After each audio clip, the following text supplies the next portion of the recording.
مجھے اللہ کے نبی سے ایک صحیح روایت نکال لیں جن میں اللہ کے نبی نے فرمایا میرے والد مسلمان تھے، میری والدہ مسلمان تھی، میرے چچا مسلمان تھے. آپ ایک روایت جو ہم دونوں کے ہاں متفق ہو، کیونکہ حضور اکرم صلی اللہ علیہ وسلم کے والدین کا جو معاملہ ہے وہ حضور اکرم صلی اللہ علیہ وسلم پر اعلان نبوت سے قبل جا چکا ہے. حضور صلی اللہ علیہ وسلم کے والد محترم کا انتقال آپ کی پیدائش سے پہلے ہوا. حضور صلی اللہ علیہ وسلم کی والدہ کا انتقال آپ کے عمر کے 6 سال ہو گیا. اب اس کے بعد جب آپ کی نبوت آئی ہے تو احادیث خاموش، بالکل خاموش ہے اس معاملے میں. ٹھیک ہے، حضور اکرم صلی اللہ علیہ وسلم سے ایک صحیح حدیث ہمیں یہ ملتی ہے کہ حضور صلی اللہ علیہ وسلم اپنی والدہ کی قبر پہ گئے، صحابہ دور ٹھہرے ابوا مقام پر. حضور اکرم صلی اللہ علیہ وسلم کی کافی دیر رونے کی آواز آئی، صحابہ نے آپ کو روتے ہوئے دیکھا. پھر آپ علیہ الصلوۃ والسلام واپس آئے. آپ علیہ السلام نے فرمایا کہ میں نے اپنے رب سے اپنی ماں کی قبر کی زیارت کی اجازت مانگی تو مجھے دے دی گئی. بس اتنی سی بات ہے. اس کے بعد اس موضوع پر ہمارے پاس جو احادیث کا ذخیرہ ہے وہ خاموش بیٹھا ہوا ہے. رسول خدا کے والدین مسلمان تھے. میں عرض کروں، میری بات مکمل ہونے دیجیے. ہم خاموش بیٹھے ہوئے ہیں. اسلام آیا ہے 40 سال کے بعد، یعنی حضور صلی اللہ علیہ وسلم کے والد صاحب کے انتقال کو ہوئے ہیں 40 سال 6 مہینے. حضور صلی اللہ علیہ وسلم کی امی جان کا انتقال ہوئے ہیں 34 سال.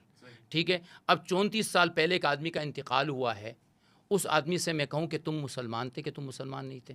آزادی پاکستان سے پہلے ایک شخص جو ہے وہ 1940 میں دنیا سے چلا گیا، ہمارے علامہ اقبال صاحب. ہم کہیں کہ وہ پاکستانی تھے کہ انڈین تھے؟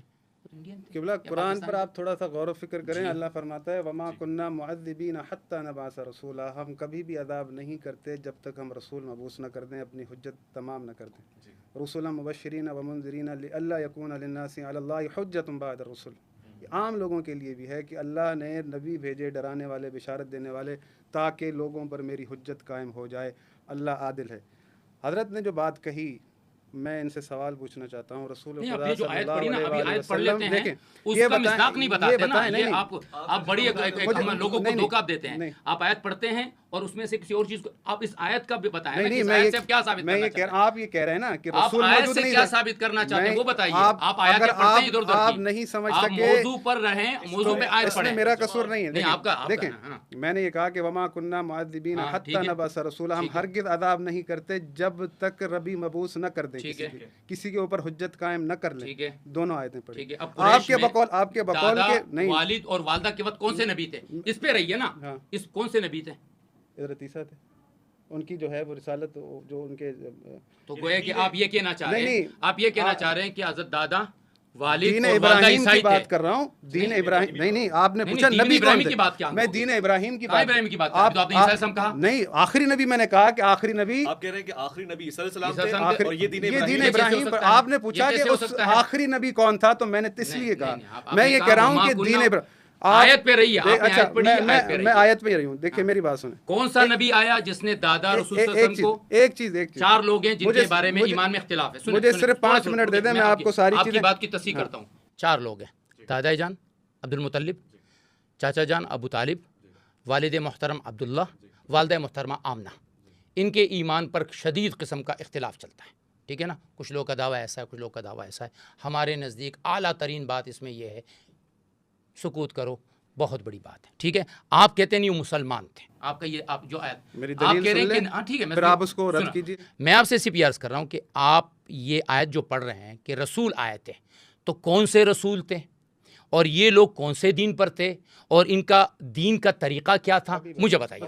یہ بات دیکھیں، حضرت ابراہیم نے دعا مانگی تھی. بیٹھے مفتی صاحب یہاں پر کہ ربنا وجعلنا مسلمین لک ومن ذریتنا امۃ مسلمۃ لک. پھر یہ کہا ربنا وابعث فیہم رسولا منہم یتلو علیہم آیاتی. ٹھیک ہے، اسی میری ذریت میں سے مسلمان جماعت رکھ، اسی میں مسلمان جماعت میں سے رسول مبعوث کیجیے جو لوگوں کو تزکیہ نفس کرے، انہیں آیتیں پڑھ کر سنائے. تو یہ جو سلسلہ چلتا ہوا آ رہا ہے، حضرت ابراہیم نے دعا مانگی تو اللہ نے مستجاب کی تھی یا نہیں کی تھی؟ کر لی تھی. تو اسی سلسلے میں جو ہے وہ اللہ نے نبوت رکھا، اور اللہ نے کہا ہے کہ وَلَقَدْ أَرْسَلْنَا نُوحًا وَإِبْرَاهِيمَ وَجَعَلْنَا فِي ذُرِّيَّتِهِمُ النُّبُوَّةَ وَالْكِتَابَ فَمِنْهُمْ مُهْتَدٍ. ہم نے نوح اور ابراہیم کی آل میں رسالت بھی رکھی، نبوت بھی رکھی، کتاب بھی رکھی، اور اس میں جو ہدایت والے تھے یہ اعداد ان کو ملے. ٹھیک ہے, یہ کہہ رہے ہیں کہ رسول خدا کے والدین مسلمان نہیں تھے, رسول خدا نہیں, آپ نے کہا کہ آپ نے کہا سکوت ہے, جو عمومی جو ہے عمومی جو عقیدہ چل رہا ہے, جملہ نہیں کہا آپ میری طرف یہ کافر کا غیر مسلم کا تو لفظ نہ کہیں. ایک چیز سمجھ لیں, دیکھیں بخاری کے اندر روایت ہے, رسول خدا صلی اللہ علیہ وآلہ وسلم سے پوچھا گیا کہ آپ کے چچا ابو طالب آپ کی جو ہے بہت وہ محافظت کرتے تھے, آپ کا بہت خیال رکھتے تھے, ان کا کیا معاملہ ہے؟ مفتی صاحب تائید کریں گے. تو انہوں نے کہا کہ میں ان کی سفارش کروں گا, ان کو ٹخنوں تک عذاب ہوگا, عذاب کی وجہ سے ان کا سر پکڑا ہوگا, سفارش کروں گا, اور اس طرح سے. یہ بخاری کی روایت ہے. اب قرآن میں سورہ بقرہ, مفتی صاحب یہ سنیے گا آیت, ان الذین کفروا وماتوا وهم کفار فلن يقبل من احدهم مل الارض ذهبا ولا افتدى به اولئک لهم عذاب علیم وما لهم من ناصرین. جو ان لوگوں نے کفر کیا, کفر کی حالت میں مر گئے, اگر تمام دنیا کا سونا بطور فدیہ دینا چاہیں, نہ ان سے قبول کیا جائے گا, نہ ان کی کوئی مدد ہوگی, نہ ہی ان کی کوئی سفارش قبول کی جائے گی. اب یہ قرآن اس طرح سے کہہ رہا ہے, کیا رسول خدا قرآن مخالف بات کر سکتے ہیں؟ کبھی بھی نہیں. اللہ نے تو مطلقاً منع کر دیا تمام جو بھی کفر پر مرتا ہے. دوسری بات, ٹھیک ہے, بخاری کے اندر روایت ہے, ایک شخص آیا رسول خدا کے پاس, یا رسول اللہ میرے والدین جو ہے وہ مسلمان نہیں تھے, رو رہا تھا, ان کا کیا بنے گا؟ تو رسول خدا والد وہ رونے لگا, تو رسول خدا بھی رونے لگے. انہوں نے کہا میں تو رو رہا ہوں, آپ کیوں رو رہے ہیں؟ انہوں نے کہا کہ میرے والد بھی نہیں, روایت ایسی نہیں ہے, بخاری میں اضافہ کر رہے ہیں. نہیں ایسے ہی ایسے ہی اس میں کرتے ہیں مجالس میں. اچھا مجھے فتویٰ لکھ کر آج آپ نے ایک چیز مجھے بات پوری کرنے دیں. میں نے آپ کو ٹائم دیا, میں نے آپ کو یہیں پر وہ روایت جھوٹی ثابت کر دی, میں نے وہیں پر وہ روایت جھوٹی ثابت کر دی. آپ کی تائید کرتے ہیں کہ قرآن کی بات کو آپ واضح نہیں کرتے. آپ مجھے دیکھیں یہ بات پوری کرنے دیں. دیکھیں خداوند متعال فرماتا ہے ان الذین کفروا وماتوا وهم کفار اولئک علیہم لعنۃ اللہ والملائکۃ والناس. جن لوگوں نے کفر کیا, کفر کی حالت میں مر گئے, اللہ ان پر لعنت کرتا ہے, ملائکہ ان پر لعنت کرتے ہیں, تمام انسان ان پر لعنت کرتے ہیں. مفتی صاحب آج مجھے لکھ کر دے دیں, اللہ نعوذ باللہ جن شخصیتوں کے انہوں نے نام لیا ان پر کیا کر رہے ہیں؟ ملائکہ کیا کر رہے ہیں, انسان کیا کر رہے ہیں؟ استغفر اللہ ربی واتوب الیہ. دیکھیں 1400 سال سے یہی جھگڑا چل رہا ہے کہ ہم کہہ رہے ہیں کہ قرآن مخالف کبھی بھی رسول خدا نہ عمل کر سکتے ہیں, نہ اللہ جو ہے ایسا نظام دے سکتا ہے کہ قانون کہیں پر کچھ اور ہو, دوسروں کے لیے کچھ اور ہو. اللہ لعنت کرتا ہے جو کفر کی حالت میں مرتے ہیں. آپ کہہ رہے ہیں کہ یہ دین حضرت ابراہیم کی دعا کا کیا ہوا؟ مسلمان جماعت کہاں گئی دین ابراہیم پر جو چل رہی تھی, جس میں سے رسول مبعوث ہونے تھے؟ انہیں بشارت کے بیچ میں کتنا فاصلہ ہے حضرت؟ یہاں پر کتنے سال کا فاصلہ ہے یہ تو بتائیے. کئی ہزار سال کا فاصلہ. کئی ہزار سال. اس کئی ہزار سال میں کوئی ہدایت والا نہیں ہے. کیوں نہیں؟ ابراہیم علیہ السلام سے لے کر حضور صلی اللہ علیہ وسلم تک جو جتنے نبی آئے, یہ اللہ نے حضور حضرت ابراہیم علیہ السلام سے وعدہ کیا کہ ہم آپ کی اولاد میں سے نبوت بھی بنائیں گے, امامت بھی بنائیں گے. تو ابراہیم علیہ السلام کے بعد سارے نبی حضرت ابراہیم کی اولاد میں سے, امام تمام ان کی اولاد میں سے ہیں. میرا سوال پھر وہی پہ آتا ہے, انہوں نے کہا کہ ہر امت پر ایک نبی آئے گا. یہ 4 افراد جب اس وقت موجود تھے, دادا جان, چاچا جان, والد محترم, والدہ, اس وقت کون سے نبی تھے؟ یا تو عیسیٰ علیہ السلام کی نبوت مان لے تو آپ فطرت کے زمانے کا انکار کر رہے ہیں, جبکہ یہ دنیا کا متفقہ فیصلہ ہے کہ وہ زمانہ فطرت تھا. آپ دوبارہ سے قرآن کا ترجمہ ایک دفعہ اور پڑھیں اور تفسیر پڑھیں. دیکھیں اللہ نے آیت آج آپ بہت زیادہ نہیں میں آپ دیکھیں نہیں میں نے جو ہے دیکھیں پچھلی دفعہ میں نے نہیں بولا, میں نے سارا جو چاہا دیکھوں کہ آپ کا نظریہ کیا ہے.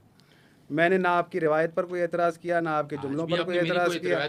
خداوند متعال فرماتا ہے کہ ومن احسن دینا ممن اسلم وجهه للہ وهو محسن واتبع ملت ابراہیم حنیفا واتخذ اللہ ابراہیم خلیلا. بھلا اس شخص سے دین کس کا اچھا ہو سکتا ہے؟ بلا من اسلم وجهه للہ وهو محسن, جو احسان کرنے والا بھی ہے. واتبع ملت ابراہیم حنیفا, جس نے ملت ابراہیم کی اتباع کی. آیت کس کے لیے اتری ہے؟ یہ آیت والدین رسول خدا کے لیے اتری ہے, حضرت ابو طالب کے لیے اتری ہے. کیوں؟ اگر رسول خدا صلی اللہ علیہ وآلہ وسلم, میں نے آپ کو شاید یاد ہوگا پہلے بھی پروگرام میں کہا تھا کہ کافر جو ہے رسول خدا کے پاس آتے ہیں, وہ رسول خدا ان سے کہہ رہے, اللہ قرآن میں کہتا ہے وَإِذَا قِيلَ لَهُمْ تَعَالَوْا إِلَىٰ مَا أَنزَلَ اللَّهُ وَإِلَى الرَّسُولِ قَالُوا حَسْبُنَا مَا وَجَدْنَا عَلَيْهِ آبَاءَنَا أَوَلَوْ كَانَ آبَاؤُهُمْ لَا يَعْقِلُونَ شَيْئًا وَلَا يَهْتَدُونَ. کافر کو رسول خدا یہ آیتیں پڑھ کر سنا رہے ہیں, تو اللہ کہہ رہا ہے کہ ان سے کہو کہ اللہ اور اس کے رسول کی طرف آئے, تو وہ کہتے ہیں آگے سے کہ ہمارے لیے ہمارے باپ دادا کا دین کافی ہے. تو اللہ کہتا ہے کہ ان کے باپ دادا تو جاہل تھے, ان کے پاس عقل نہیں تھی. رسول یہ آیتیں پڑھ رہے ہیں کفار کے سامنے. کبھی کسی کافر نے کہا کہ آپ جو ہمارے والدین کو ہدایت پر نہیں کہہ رہے, بے عقل کہہ رہے ہیں, آپ کے بھی تو ایسے ہی تھے. یہ تانا کافروں نے رسول خدا کو نہیں دیا, الحمدللہ مسلمانوں نے دیا. رسول خدا پر پہلا اعتراض یہود و نصارہ کرتے کہ یہ نبی ہو ہی نہیں سکتا کیونکہ یہ مسلمان گھرانے میں سے نہیں ہے, آل ابراہیم میں سے نہیں ہے, یہ اس مسلمان جماعت میں سے نہیں ہے جو ابراہیم نے مانگی تھی. وہ انتظار کر رہے تھے مدینے میں, کس لیے بیٹھے ہوئے تھے کہ یہاں پر رسول مبعوث ہونا. یہودیوں کو پتہ تھا. تو یہ جو ساری باتیں انہوں نے کی ہے, انہیں عقائد کو ٹھیک کرنے کی ضرورت ہے. یہ جو آپ بیان کر رہے ہیں, پہلے تھوڑا سا سوچ لیں کہ قرآن کے مخالفت کر کے ہم کیا جو ہے ایک بھی بات ثابت نہیں کی ہے کہ جو میں نے آپ قرآن اگر کی مخالفت اس کو کی ہے. حاصل کرنا ہی نہیں چاہ رہے, میں نے اس لیے حاصل نہیں کرنا چاہ رہا ہوں کہ ایک تو آپ اپنی بات یہ پہ روایت نہیں ہیں, نہیں, آپ کی کوئی بات واضح نہیں ہے, آپ ہر بات کو دوسرے کے ساتھ جوڑتے ہیں, پڑھنے پہ آپ کو سمجھ میں آ رہی ہے. ان کو ہاں, میں اس بات کو اتنا سمجھاؤں کہ وہ کہتے ہیں میں سکوت کا قائل ہوں اور آپ کہتے ہیں ایمان ثابت ہے. ثابت ہے, ایمان فطرت کے عین مطابق ہے. میں نے کوئی ایسی آیت پڑھی ہو جو اس سے مطابقت نہ رکھتی ہو, جس پہ سوال نہ اٹھتا ہو. ابو طالب کے ساتھ جو واقعہ ہوا, آپ رضی اللہ اللہ کہہ گئے, حضرت ابو طالب رضی اللہ کہتے ہیں علیہ الصلوۃ والسلام. میں ابو طالب کا جو واقعہ ہے جو بخاری مسلم میں ہے کہ جب حضور اکرم صلی اللہ علیہ وسلم نے ان سے کہا کہ میرے کان میں کہہ دیجیے, ٹھیک ہے, اب نہیں کہا انہوں نے, روایت میں تو یہی بات ہے کہ وہ کہہ دیتا تو میں قیامت کے دن کے لیے, اس میں حضور صلی اللہ علیہ وسلم نے بعد میں اس کو بیان فرمایا, ٹھیک ہے.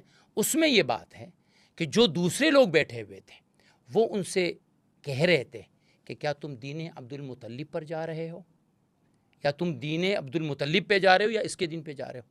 تو ابو طالب نے کہا کہ میں دین عبد المطلب پر ہوں. اب انہوں نے یہ دعویٰ کیا ہے کہ وہ دین ابراہیمی پہ تھے, عبد المطلب دین ابراہیمی پہ تھے, ابو طالب دین ابراہیمی پہ چلے گئے, ٹھیک ہے نا, کیونکہ عبد المطلب کی کا دین تو ابراہیمی ہے بقول ان کے. روایتیں ساری جھوٹی ہم مانتے نہیں, آپ یہی تو مسئلہ ہے. شروع اس پہ آ ساری گڑی ہوئی روایتیں, قرآن مخالف. آپ ایسی 1000 روایتیں بھی لے آئیں تب بھی میں قرآن کی یہی آیت پڑھوں گا. ٹھیک ہے, یہ بات سمجھ میں آ گئی آپ کی. اب آپ اس کی حمایت میں کیا روایت پیش کر سکتے ہیں یہ بتا دیں, مثلا جس سے ایمان ثابت بھی ہو رہا میری زبان کی بات چھین لی. مجھے اللہ کے نبی سے ایک صحیح روایت نکال لیں جن میں اللہ کے نبی نے فرمایا میرے والد مسلمان تھے, میری والدہ مسلمان تھی, میرے چچا مسلمان تھے. آپ ایک روایت جو ہم دونوں کے ہاں متفق ہو, کیونکہ آپ نے بخاری کو پانی میں ڈال دیا. اچھا دیکھیں, یہ ساری مقصد سارا وقت کہتے رہتے ہیں کہ قرآن قرآن قرآن, جب ہم قرآن یاد کر کے آئیں تو یہ کہتے ہیں نہیں روایت. وہ کہہ رہے ہیں مسابقت نہیں, ان کا کہنا نہیں. دیکھیں رسول, میں نے آپ سے کیا کہا, بات ٹکرا رہی ہے نہیں ٹکرا رہی, کیا میں غیر عقلی بات کر رہا ہوں؟ غیر نہیں ہے, آپ کی نظر میں ٹکرا رہی ہے. ایک میٹھا سا سوال ہے, وہ اپنی فہم کے لیے میں کہہ رہا ہوں. میں اگر کہتا ہوں تو میں کہتا ہوں سیدہ آمنہ سلام اللہ علیہا, اس طرح کہنے میں اعتراض ہو سکتا ہے کوئی؟ سکوت والا آدمی جو سکوت پہ ہو اس کو قابل اعتراض سمجھے گا یا کیا سمجھے گا؟ دیکھیے علمی اعتبار سے یہ اس لیے قابل اعتراض ہے کہ ہم یہ مانتے ہیں کہ اسلام سے پہلے تو وہ جا چکی ہے. اسلام تو نہیں ملا نا ان کو, 34 سال کے بعد اسلام آیا. وہ دین ابراہیمی پر تھی, ٹھیک ہے, ان کی بات مان لیتا ہوں, وہ دین ابراہیمی پہ تھی, عبداللہ دین ابراہیمی پر تھے. آپ دین ابراہیمی پر سمجھتے ہوئے یہ سمجھتے ہیں کہ وہ اہل ایمان تھی. آپ جانیں, آپ کا اللہ جانے, آپ سلام اللہ علیہ کہیں, آپ رضی اللہ عنہ کہیں, آپ سب کچھ کہیں, ہم اس ہمیں سے کوئی لوگوں کو شک میں نہ ڈالیں. ہمیں کوئی اعتراض. دیکھیں اللہ نے کہا ہے اسلام ثابت کرے, اس سے بہتر, میں نے آیت پڑھی ہے کہ اس شخص سے کس کا دین بہتر ہو سکتا ہے جو ملت ابراہیم کا پیروکار ہو. آیت اٹھا کے دیکھ لیں, ترجمہ پڑھ لیں. یہ آیت جو قرآن میں مفسر نے حضور کے چچا کو, والد کو, آمنہ کو شامل کیا ہو, آپ کی جوتی میرا سر. میرا آپ کو چیلنج ہے سوائے شیعہ. اچھا دیکھیں, شیعہ مفسرین نہیں, میری بات سنیں. انہوں نے بخاری کا تو میں نہیں مانتا, میں ان کی تفسیروں کو نہیں مانتا. نہیں ایسا نہیں, آپ تو آیتوں کو نہیں مان رہے, مجھے تعجب یہ آپ آیتوں کو نہیں مان رہے. میں آیت کی وہ تفسیر نہیں مانتا. نہیں, میں نے تفسیر تو کی نہیں ہے, میں نے صرف ترجمہ کیا ہے, تفسیر میں نے کی نہیں. جو آپ کر رہے ہیں وہ نہیں, واللہ میں نے تفسیر نہیں کی, میں نے ترجمہ کیا ہے. دیکھیں میری بات لیکن آپ آج جو ہے آئے تھے, میری بات سنیں, آپ نے بات کرنی ہے. دیکھیں یہ جو بات کر رہے ہیں نا, یہاں پر میں ایک اور دلیل دینا چاہتا ہوں کہ خداوند متعال فرماتا ہے یا ایھا الذین آمنوا لا تتخذوا آباءکم واخوانکم اولیاء ان استحبوا الکفر علی الایمان ومن یتولھم منکم فاولئک هم الظالمون, کہ جو بھی تم ایمان لائے ہو اہل ایمان, اگر تمہارے ماں باپ, بہن بھائی, رشتہ دار ایمان کے مقابلے میں کفر کو پسند کریں تو خبردار ان سے کبھی دوستی نہ رکھنا. ومن یتولھم منکم فاولئک هم الظالمون, جو ان سے دوستی رکھے گا وہ ظالم ہوگا. تو میرا چیلنج ہے, یہ تاریخ میں ایک لحظہ دکھا دیں رسول خدا نے حضرت ابو طالب علیہ الصلوۃ والسلام سے دوری اختیار کی ہو, یا حضرت بی فاطمہ بنت اسد یہ تو مانتے ہیں اسلام لا چکی تھی, رسول خدا نے ان کی جدائی اختیار کرائی ہو. دیکھیں یہ قرآن کی آیت ہے، بلکہ اپریشیٹ کیا. اور امیر المومنین جب ایمان لائے ہیں تو کیا امیر المومنین نے حضرت ابو طالب سے رشتہ توڑا؟ نہیں چھوڑا. یہ کیسی بات ہے؟ دیکھیں تو یہ دلیل ہے، یہ ایک اسٹرانگ دلیل ہے. نہیں، اس کے علاوہ اور دلیلیں ہیں. خداوند متعال فرماتا ہے وَلَا تَأْكُلُوا مِمَّا لَمْ يُذْكَرِ اسْمُ اللَّهِ عَلَيْهِ وَإِنَّهُ لَفِسْقٌ وَإِنَّ الشَّيَاطِينَ لَيُوحُونَ إِلَىٰ أَوْلِيَائِهِمْ لِيُجَادِلُوكُمْ وَإِنْ أَطَعْتُمُوهُمْ إِنَّكُمْ لَمُشْرِكُونَ. اللہ اہل ایمان سے کہہ رہا ہے، مومنوں سے، جو یہ نیا ایمان لایا ہے اسے منع کیا جا رہا ہے اپنے رشتہ داروں سے دوستی نہ رکھنا. اپنے جو تمہارے باپ دادا ہیں، تمہارے بہن بھائی ہیں، ایمان کے مقابلے میں اگر کفر کو پسند کریں تو اگر مثال کے طور پر یہ بات پوری کر کے میں جو آیت دوبارہ پڑھی اس پر جاتا ہوں. اگر مثال کے طور پہ میں نیا ایمان لے کر آیا ہوں اور اللہ مجھ سے کہہ رہا ہے کہ تو جو ہے اپنے رشتہ داروں سے اگر وہ ایمان نہیں لا رہے تو دوری اختیار کر. رسول کو دیکھوں وہ جو اس کے رشتہ دار خود کے ایمان نہیں لائے ساتھ ہو تو مجھے میرے دل میں آئے گا یار یہ کون سا قانون ہے، یہ کیسا دین ہے. اللہ کے رسول وہ کہتے ہی نہیں جو کرتے نا. مومن کے لیے یہ ہے کہ یہی تو میں سمجھانا چاہ رہا ہوں. اچھا دوسری آیت جو میں نے آیت پڑھی ولا تاکلوا، ایک آیت پوری ولا تاکلوا مما لم یذکر اسم اللہ علیہ وانہ لفسق وان الشیاطین لیوحون الی اولیاءہم لیجادلوکم. خبردار نہ کھاؤ جس چیز پر اللہ کا نام نہ ہو. وَإِنَّ الشَّيَاطِينَ لَيُوحُونَ إِلَىٰ أَوْلِيَائِهِمْ. اور شیاطین تو دلوں میں ڈالتے ہیں کہ وہ تم سے مجادلہ کریں. تو جو کھائے گا وہ مشرکوں میں سے ہو جائے گا. رسول خدا تو کھا رہے ہیں حضرت ابو طالب. سب سے پہلے تو یہ جو آخری میں ان سے ایک جو اعتراض ہے نا مجھے، یہ آیات کے کانسیپٹ جو ایک چیز بناتے ہیں نا اس پہ یہ پورے خود نہیں اتر رہے. بڑی ریلیونٹ 3 آیات بتا رہا ہوں یہ آیتیں کون سی صورت کی ہیں. آپ کہیں گے کہ یہ جو ہے مکہ میں اتری ہے. یہ بھائی میں نے پہلے وہی آیت پڑھی فلن تجد لسنت اللہ تبدیلا. اللہ اپنی سنت نہیں بدلتا. ایسا نہیں ہے کہ کفار کے مکے میں ایک دوسرا قانون تھا، مدینے میں دوسرا قانون. آپ دوبارہ شروع ہو گئے. مدنی صورتیں ہیں، آپ کے بولنے سے پہلے صورتیں ہیں. مدنی صورتوں میں آپ نے مکے کی بات اٹھا لی. ابو طالب کا انتقال ہوا ہے 10 نبوت کو یا 9 نبوت کو. خدیجہ کا انتقال ہوا ہے رضی اللہ عنہا کا 9 نبوت کو. آئے ہیں ہم مدینہ. اللہ کی طرف سے مکے میں قانون دوسرا تھا، مدینہ میں دوسرا تھا. میں نے جو بات آپ سے فرمائی کہ اہل بیت میں حضور صلی اللہ علیہ وسلم نے اپنے ازواج کو داخل فرمایا ہے. بخاری شریف کی حدیث ہے 2494.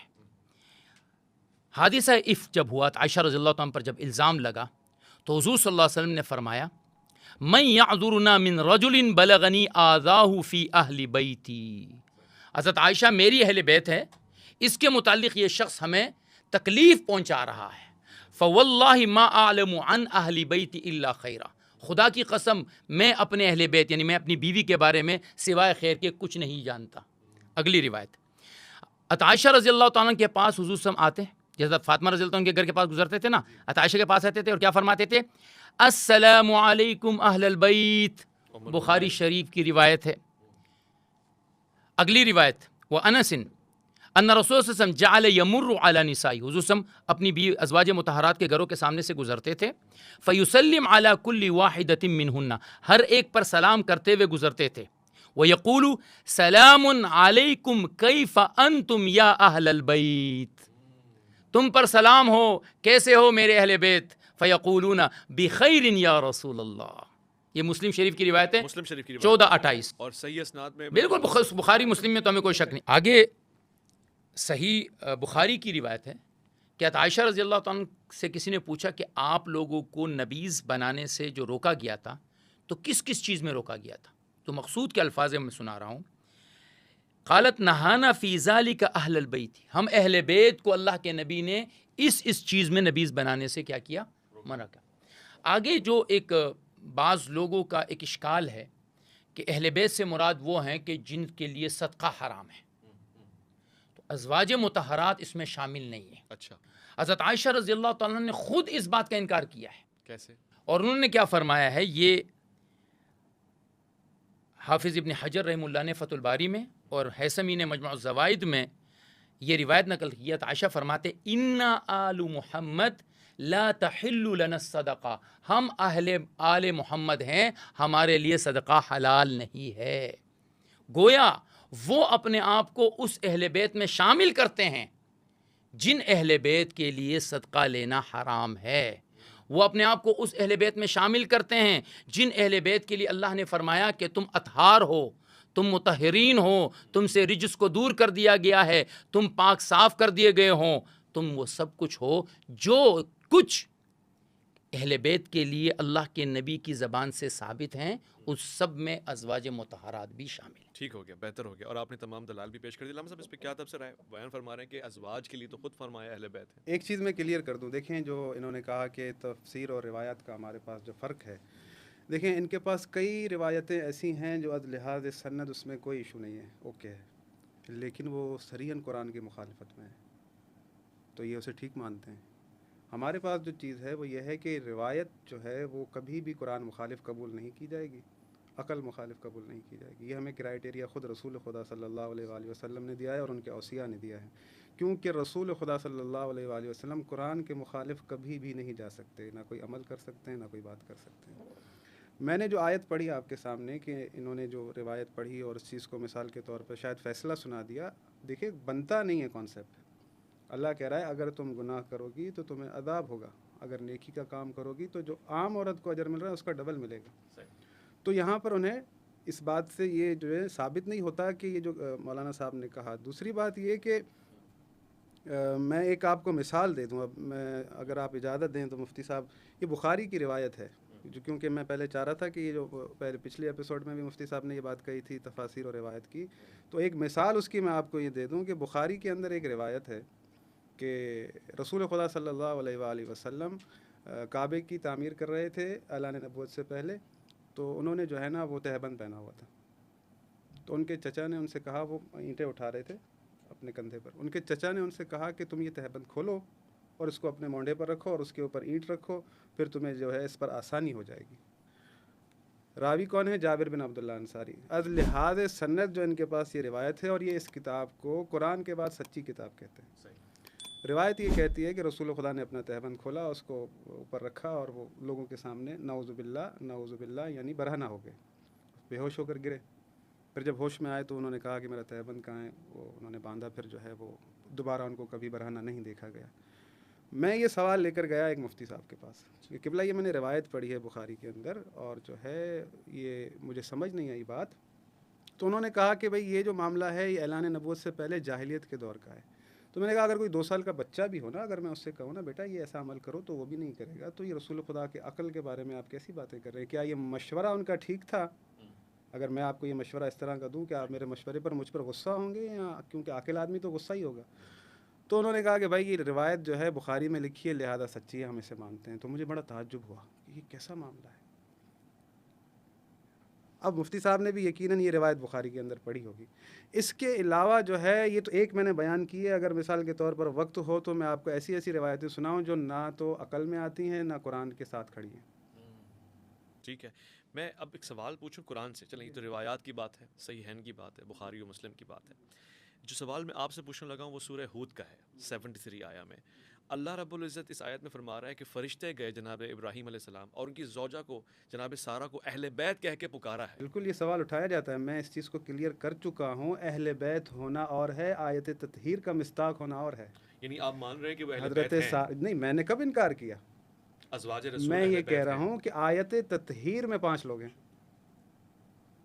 وہ آیت تطہیر کے لیے اختصاص جو ہے مختص کیا ہے کہ اب یہ خاص اہل بیت جن سے اللہ نے رجس و ناپاکی کو دور رکھا ہے، اللہ کے ارادے میں ہے کہ ان سے جو ہے ان کو طاہر رکھے، مطہر رکھے۔ ٹھیک ہے، یہ پوائنٹ مجھے سمجھ میں آ گیا کہ جو عصمت کا دعویٰ ہاں، ہے عصمت کا جو دعویٰ ہے وہ کیونکہ پنجتن ہاں پاک کے لیے ہے، مگر اہل بیت کے زمرے میں ازواج رسول آتی ہیں۔ ظاہر ہے۔ اب دوسری آپ قرآن پر تھوڑا غور کریں تو اللہ نے جو ہے سورہ تحریم میں کئی باتیں کی ہیں، میں تو مثال کے طور پر ساری نہیں کرنا چاہتا۔ اللہ یہ کہہ رہا ہے عسیٰ ربہ ان طلقکن ان یبدلہ ازواجا، اگر یہ نبی تمہیں طلاق دے دے تو تمہارے عوض اللہ اسے بہتر ازواج عطا کرے گا، تو یعنی یہ خدشہ موجود ہے، تو یعنی یہاں پر ارادہ بھی نہیں بنتا، اللہ کے ارادے میں نہیں ہے کہ ممکن ہے کہ رسول آپ کو چھوڑ سکتے ہیں۔ تو یہ اصل میں ساری چیزیں جو ہے نا قرآن کی مخالفت میں، ہمیں اس بات کا اعتراض نہیں ہے جیسا کہ مفتی صاحب نے کہا کہ رسول خدا کا سلام کرنا۔ میں جو پہلے لفظ سے جو بات کہنا چاہ رہا ہوں، آیت تطہیر کے مصداق کی بات